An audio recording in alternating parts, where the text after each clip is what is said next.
Takla Makan Desert ni memang famous di kalangan traveller-traveller pada zaman silam kerana dia terletak di laluan Silk Road, laluan yang betul-betul famous yang menghubungkan Empire China di timur dengan dunia Islam dengan dunia Eropah di bahagian barat. Silk Road ni dah macam highway untuk traveller pada zaman silam yang menghubungkan bandar Constantinople, sekarang dikenali sebagai Istanbul di Turki, ke Xi'an, satu bandar yang besar di China yang terletak berdekatan dengan Beijing. Dan Takla Makan Desert ni pula memang part of the Silk Road, dan tempat ni memang terkenal pasal dia adalah tempat yang paling bahaya dekat laluan Silk Road yang menghubungkan Istanbul dengan Xi'an tu.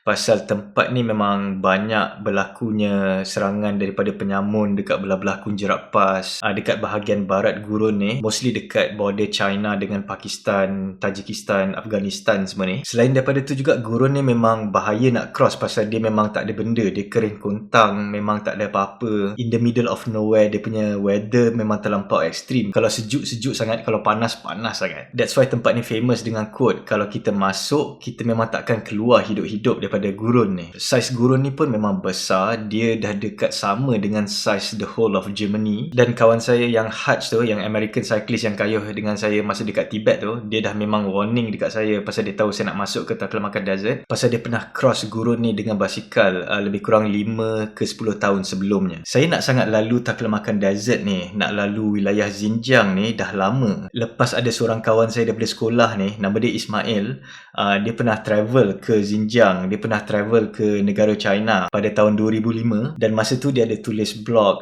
dia ada letak gambar-gambar dia travel dekat wilayah Xinjiang ni semua. Dan bila saya baca blog dia, bila saya tengok gambar-gambar dia, especially dekat Xinjiang, dekat Takla Makan Desert, masa tu saya rasa macam tempat tu memang betul-betul kena dengan saya kalau saya nak pergi buat adventure. Dan daripada baca blog kawan saya ni lah sebenarnya yang betul-betul inspire saya untuk travel ke negara China pada masa tu. Dan surprising, blog dia masih ada lagi sekarang. Saya ada letak link dekat description dekat video ni. Korang boleh tengok description ni dan boleh klik dekat link blog dia. Anyway, bila saya kayuh slow approaching Takla Makan Desert ni, sekali lagi saya dapat tengok transition yang betul-betul menarik daripada segi landscape, daripada segi orang-orang dia, daripada kawasan padang rumput dekat Qinghai Plateau.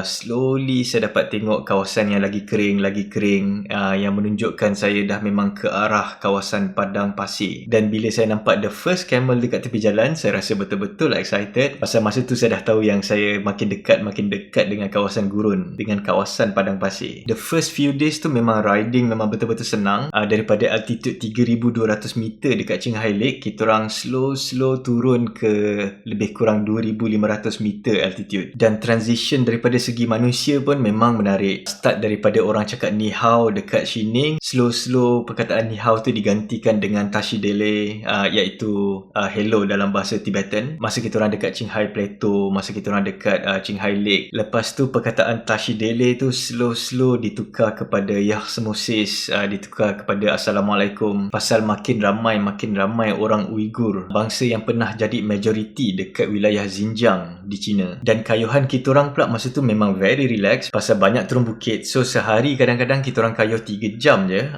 dah boleh cover dalam 60 km, 80 km. Kadang-kadang kita orang start lambat, pukul 11.45 dah dekat-dekat nak lunch tu baru start. Lepas tu kayuh dalam 3 jam, pukul 3 macam tu kita orang dah sampai ke next village. Lepas tu kita orang cari guest house, kita orang rest. So kita orang banyak spend time dekat kampung-kampung, dan kampung-kampung dekat situ memang betul-betul bersih, tak macam masa saya dekat Tibet dulu, tak macam masa saya dekat wilayah Sichuan dulu, dekat Luding, dekat Kangding semua ni. Kebanyakan kampung-kampung dekat belah-belah Sichuan ni memang kotor, tapi kampung-kampung yang daripada Qinghai Lake nak ke desert ni semuanya bersih, dan orang-orang dia pun dah nampak lain sikit. Masa mula-mula tu saya still tak tahu diorang ni nampak macam orang Cina, tapi walau macam mana pun memang lain. Dan bila dah lama-lama baru saya tahu diorang ni sebenarnya orang Kazakh. Bila dah lagi jauh kita orang kayuh, kita orang dah mula masuk kampung-kampung orang-orang Uyghur, dan signboard dekat jalan pun dah ada tulisan Jawi dan sebagainya. Masa tu saya dah mula rasa best, dah mula rasa seronok bila ada travel partner ni, pasal saya ada kawan nak borak, ada kawan yang boleh tolong saya ambil gambar. Dan bagi saya Nancy ni memang betul-betul baik. Dia ni tak habis-habis suka cakap sorry dekat saya pasal dia cakap dia ni kayuh slow sangat dan saya selalu kena tunggu dia. Dan dia rasa bila kita orang kayuh dua orang ni, dia macam dah slow down saya. Dan saya selalu kena ingatkan dia, saya cakap dekat dia jangan risau pasal saya bukannya nak kejar masa. Kadang-kadang saya buat lawak dekat dia, saya cakap jangan risau, saya tak ada interview yang saya nak pergi, saya tak payah nak masuk office semua ni, so jangan risau benda ni. Dan satu lagi advantage travel dengan Nancy ni, pasal dia ni memang dah orang Cina, so tak ada masalah nak communicate dekat situ, tak ada masalah nak communicate dengan orang-orang lokal kalau kita orang ada problem ke apa. Dan honestly sebenarnya pada masa tu saya yang banyak rasa bersalah pada Nancy ni, pasal every time kalau kita orang nak makan, kita orang terpaksa pergi Muslim restaurant, dan saya rasa macam saya pula yang kena dictate every time kalau kita orang nak makan, tak kisah breakfast ke lunch ke dinner ke, dia dah macam tak ada pilihan tapi dia kena ikut saya je. Dia cuma boleh makan dekat Muslim restaurant je, dia tak boleh nak makan makanan kegemaran dia ke apa. Kadang-kadang saya ada cakap dekat dia yang dia boleh je makan dekat kedai yang dia nak, dan saya pergi Muslim restaurant, lepas tu lepas dah makan tu kita orang jumpa lah balik. Tapi dia tak kisah sangat, dia lagi suka nak makan sama-sama dengan saya. So every time kalau kita orang makan, kita orang akan cari kedai orang Hui, kedai makan orang Cina Islam dekat situ. Makin lama saya rasa macam makin rapat pula dengan Nancy ni. Dia ada cakap dengan saya yang dia memang dah lama nak travel macam ni, tapi dia takut nak travel sorang-sorang pasal tak ada seorang pun kawan dia daripada Guangzhou yang nak join dia untuk travel macam ni. Actually masa tu saya rasa kita orang dah memang ada sikit-sikit perasaan dekat each other, pasal kita orang dah memang travel berhari-hari dah, dan memang kita orang dua orang je all the way pada masa tu. Dan secara tak langsung, memang tak plan, memang ada banyak benda-benda yang boleh dikatakan romantik terjadi antara kita orang. Macam masa kita orang dekat Qinghai Lake, masa malam tu kita orang stargazing, kita orang layan bintang-bintang yang berjuta-juta tu. Bila kita orang camping, lepas tu layan sunset sama-sama. Lepas tu kadang-kadang sunset memang cantik dekat situ. So kita orang memang betul-betul terpukau tengok sunset tu sampai matahari tu terbenam, sambil minum kopi, cerita pasal life, cerita pasal alam ni, cerita pasal family kita orang, cerita pasal masa kita orang kecil-kecil dulu. Dan kita orang pula masa tu memang mengayuh ke arah taklamakan desert tu, dan tempat tu memang betul-betul terpencil, jadi memang tempat tu memang tak ramai orang. So selalunya kita orang mengayuh dalam keadaan yang betul-betul sunyi. Dan pengembaraan saya dengan Nancy tu dah jadi macam a perfect honeymoon pula, seriously. Tapi kita orang kena tahan, tak boleh nak ada any feeling dengan each other, pasal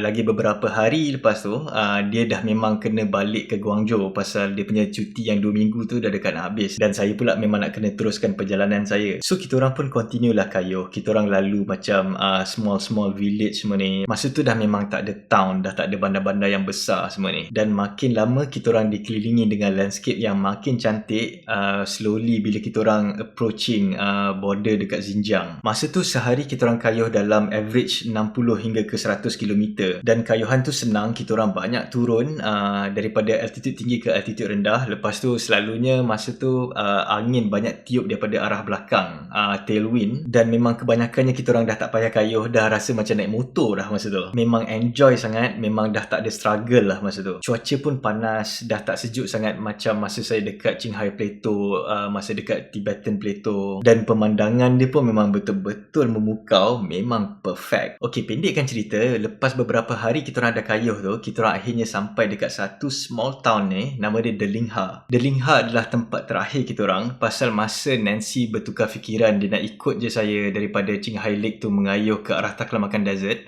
Dia memang plan untuk kayuh sampai Delingha ni, kerana Delingha ni ada satu train station dengan ada satu small airport. So bila kita orang sampai dekat Delingha tu, kita orang stay lagi beberapa hari. Masa tu dia decide sama ada dia nak balik ke Guangzhou naik train ataupun nak ambil flight. Dan Delingha ni lah tempat terakhir kita orang. Dekat situlah kita orang akan berpisah. Tapi saya tak ingat, lepas sehari ataupun 2 hari, tiba-tiba dia ketuk pintu bilik saya, lepas tu dia ajak keluar. And then masa kita orang keluar jalan-jalan dekat town Delingha tu, dia cakap dekat saya yang dia sebenarnya dah tukar fikiran. Masa tu dia punya cuti 2 minggu tu dah dekat nak habis, tapi rupa-rupanya dia dah tukar fikiran. Dia nak ikut je saya untuk mengayuh lagi ke dalam taklamakan desert. So apa dia buat? Dia call bos dia dekat tempat kerja dia dekat Guangzhou, dan dia cakap dia nak extend cuti dia lagi 2 minggu. So saya pun macam terperanjat, tapi at the same time saya rasa happy pasal kita orang boleh berkayuh lagi 2 minggu lepas tu. Dan masa tu saya nampak Nancy pun macam happy pasal dia punya cuti yang extend lagi 2 minggu tu dah approve. So kita orang dua-dua orang macam lagi semangat lepas tu nak sambung kayuh untuk masuk lagi ke dalam taklamakan desert dan untuk cross ke wilayah Xinjiang. Dan bila kita orang kayuh masuk ke dalam lagi taklamakan desert, di situlah terjadinya lagi lagi macam-macam pengalaman yang betul-betul menarik yang saya akan ceritakan dalam video saya yang seterusnya. So tunggu lagi few more days, saya akan sambung lagi cerita dia, dan lepasnya cerita dia akan jadi even more exciting. So stay tune. Terima kasih.